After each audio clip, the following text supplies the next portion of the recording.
আসসালামু আলাইকুম, সবাই কেমন আছেন? আসলে আমরা যখন আসলে মেকআপের আগে না, সরি, একটু হলো মিস্টেক হইছে, যাই হোক।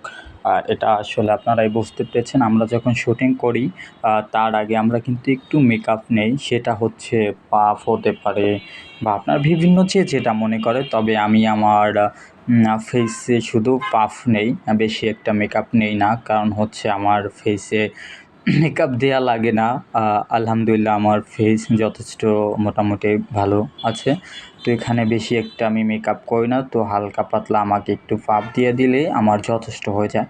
তো যে মেকআপ আর্টিস্ট আমাদের, তো উনি খুব ভালো মেকআপ করে বা খুব যথেষ্ট মডেলদের প্রতি অনেক কেয়ার করে, কেয়ারফুলি একজন মানুষ।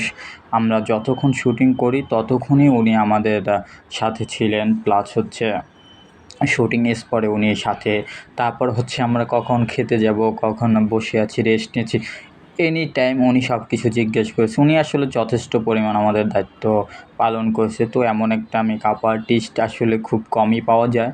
তো উনি আমাকে আসলে যথেষ্ট পরিমাণ হেল্প করেছে ওনার দেখাতে। যেমন আমার চুল সেট হয় না, তো আমার চুলটা কীভাবে সেট করা যায় সেটা উনি স্পটে গিয়েও ঠিক করেছে, প্লাস তার আগেও করেছে। আসলে আমার দাড়িটা কিন্তু অনেক বড় ছিল। তো এই যে বিজ্ঞাপনটার জন্য আমার দাড়িটা কাটতে হয়েছে। সাথে আর একটা আপু আছে, উনিও মেকআপ আর্টিস্ট, উনিও যথেষ্ট পরিমাণ হেল্প করেছেন। তো আমরা এত পরিমাণ ভালো লাগছে, যেটা আসলে সব শুটিং হাউসে কিন্তু থাকে না।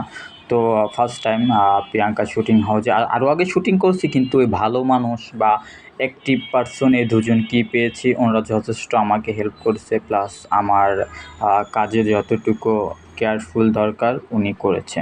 তো সবাই ওনাদের জন্য দোয়া করবেন, আমাদের জন্যও দোয়া করবেন। হয়তো সামনে ভালো কিছু আসতেই পারে, সেটা আপনাদের সাপোর্ট এবং ভালোবাসা দরকার। তো সবাই পাশে থাকবেন। আল্লাহ হাফেজ।